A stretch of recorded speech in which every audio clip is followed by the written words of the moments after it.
If you have $100,000 or more in the stock market right now, the next 15 minutes could save you from losing $15,000 to $30,000 of it.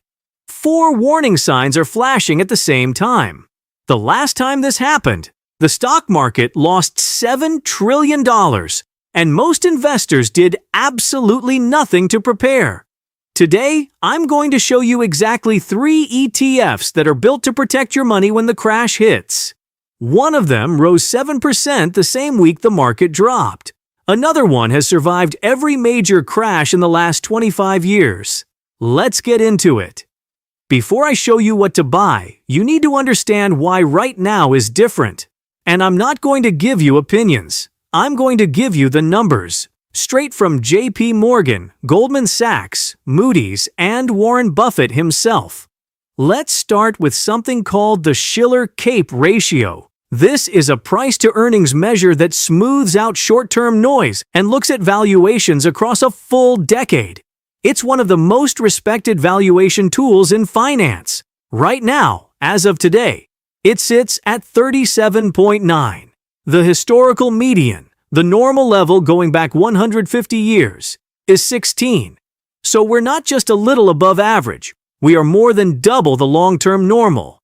The only time this number was higher was December 1999, right before the dot-com crash wiped out trillions. Now let me show you something even more striking. Pull up the Buffett indicator. This measures total stock market value against GDP. Essentially, how much are stocks worth compared to what the economy actually produces? Right now, it's at 216%. In January this year, it hit 220%, the highest level ever recorded. Warren Buffett himself said back in 2001 that when this number approaches 200%, investors are, his exact words, playing with fire. And here's the part that should make you sit up. Guru Focus, which tracks this indicator daily, estimates that the stock market is likely to return negative 0.1% per year for the next 8 years. Not 5%, not 2%. Negative. They classify the market right now as significantly overvalued. That's their highest warning category. But that's just the math. Here's what's happening in the real world. In late February, the US-Iran conflict escalated into open war. Iran closed the Strait of Hormuz, which handles roughly 20% of all global petroleum exports. Oil prices surged 66% in just over a week, from $67 a barrel to over $111. That's the fastest oil spike in more than 40 years. Now here's why that matters.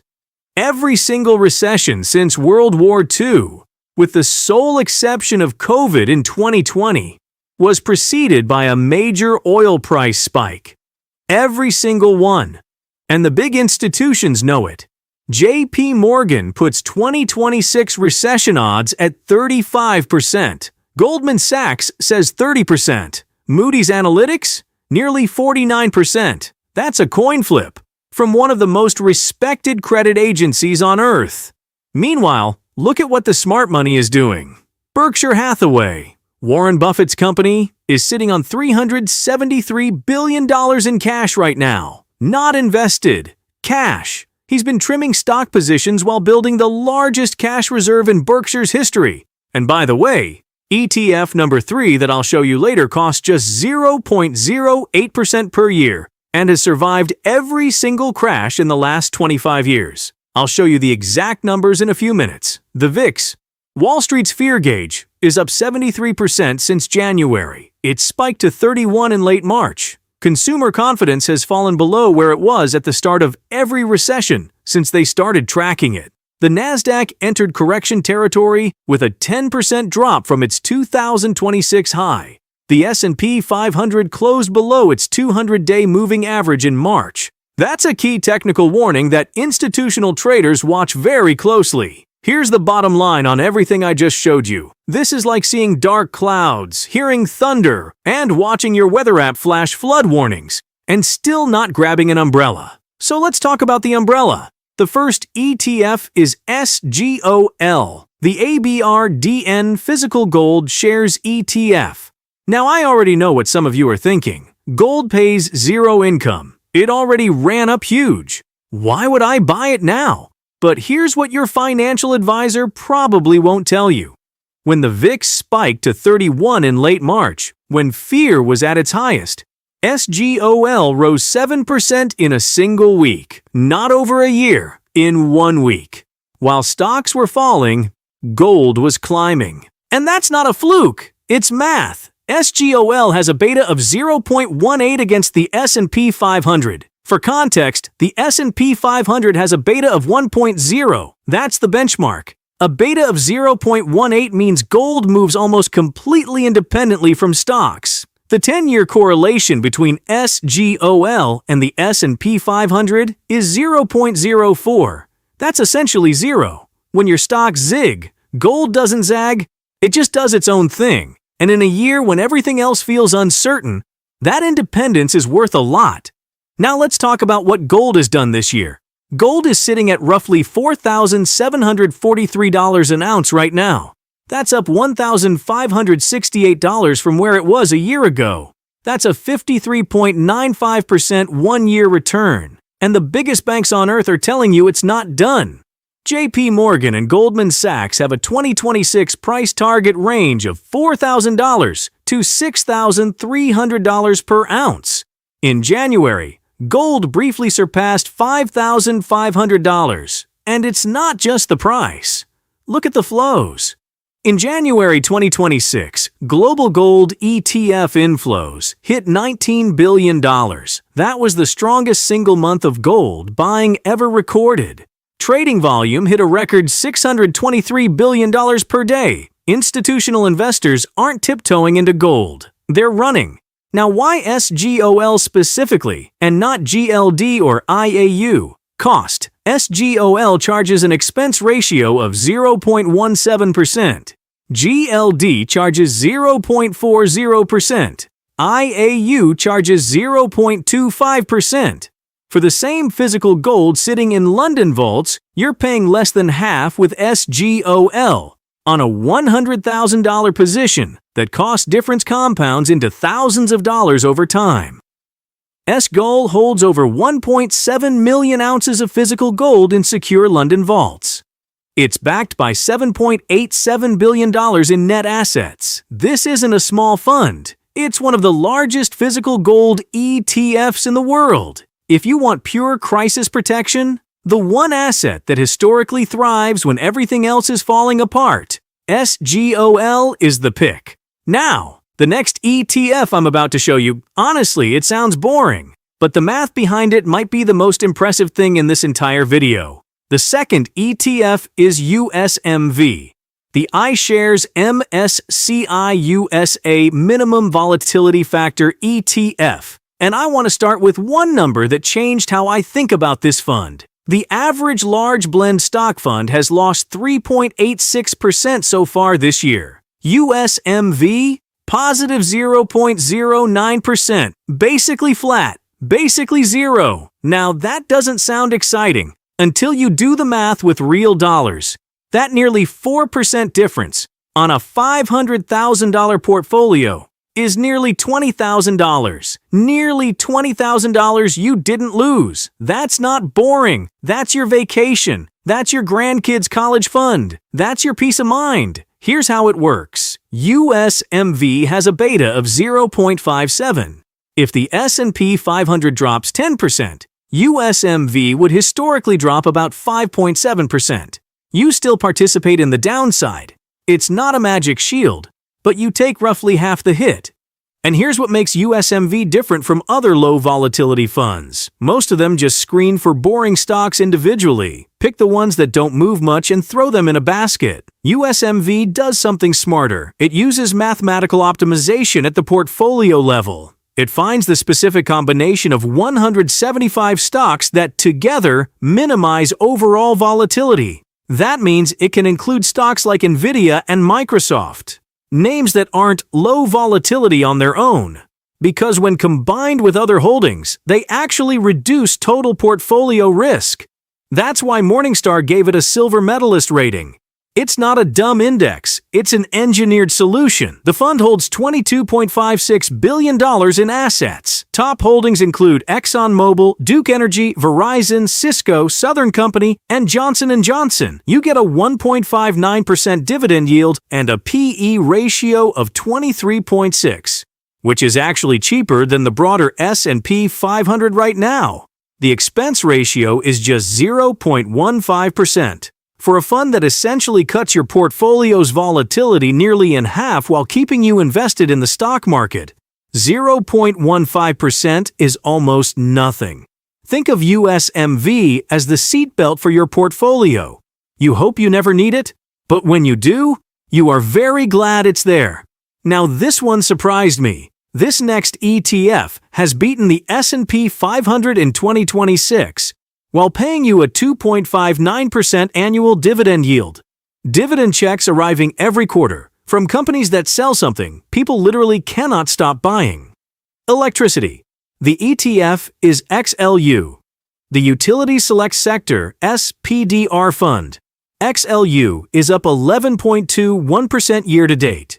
Its one-year total return is 27.63%. While the Nasdaq has been in correction territory and the S&P has struggled, this so-called boring sector has been quietly crushing it. And the reason is simple. People do not stop using electricity during a recession. They don't cancel their power bill. They don't turn off the heat. Utilities have some of the most predictable cash flows of any industry on earth. And when uncertainty rises, investors flood into that predictability. We can see it in the flows. XLU has taken in $3.25 billion in net inflows over the past year. Over $1 billion of that came in just the last 3 months. Institutional money, pensions, endowments, the smart money, is rotating into this sector aggressively.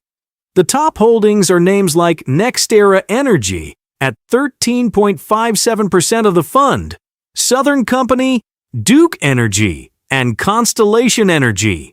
These are infrastructure giants that aren't going anywhere. The beta is 0.67.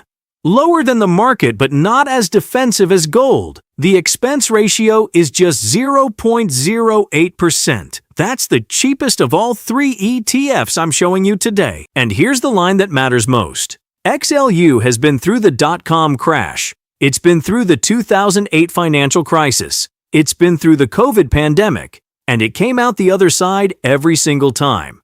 That's not a promise. That's a 25-year track record. All right, let's put all 3 side by side so you can see how they stack up. SGOL. Expense ratio 0.17%, beta of 0.18, 0 dividend yield, 1-year return 53.95%, pure crisis hedge, the highest crash protection of the 3, USMV, expense ratio 0.15%, beta of 0.57, dividend yield 1.59%. 1-year return, 6.10%. Stay invested in stocks, but take half the hit. XLU. Expense ratio, 0.08%. Beta of 0.67. Dividend yield, 2.59%. 1-year return, 27.63%. Defensive income. Growth and dividends in one package. Now here's how to think about which one is right for you. If you're 5 or more years from retirement and you want maximum crash protection, SGOL is your pick. Gold doesn't care what the stock market does. If you're already retired and you need income that doesn't stop. XLU. Utility dividends are about as reliable as it gets. And if you want to stay fully invested in the stock market but actually sleep at night, USMV. Half the volatility. And you don't miss the recovery when it comes. And honestly, the smartest move might be owning a piece of all 3. Something like 20% SGOL, 40% USMV, and 40% XLU could give you crash protection, low volatility, and income, all for a blended expense ratio under 0.15%. That's a real defensive portfolio you could build in about 5 minutes on any brokerage platform. Now, this isn't personalized financial advice. Your situation is different from mine, but as a framework to think about, it's a strong starting point. Here's what I want to leave you with. The S&P 500 has never, not once, generated a negative total return over any rolling 20-year period. Not through wars, not through oil crises, not through financial meltdowns. Long-term investors win, but they only win if they survive the short term. The most probable scenario for 2026 isn't a catastrophic 50% crash. It's a correction, 15 to 30%. But even a 20% drawdown on a $500,000 portfolio is $100,000. That's real money. Your money. And here's the thing that changed my perspective on all of this. Kiplinger, one of the most trusted names in personal finance, warns that rotating into defensive ETFs after a downturn is just market timing, and it almost never works. The time to build your umbrella is before the storm. So, which of these 3 ETFs are you adding first? Drop it in the comments. And if you know someone who has money in the market right now and hasn't prepared, send them this video. It could save them thousands. If this helped you see things differently, hit that subscribe button. I do deep research like this every single week. This video is for educational and informational purposes only. Investment performance shown is based on historical data and projections. Past performance doesn't guarantee future results. Always conduct your own research and consult with a qualified financial advisor before making any investment decisions. I'll see you in the next one.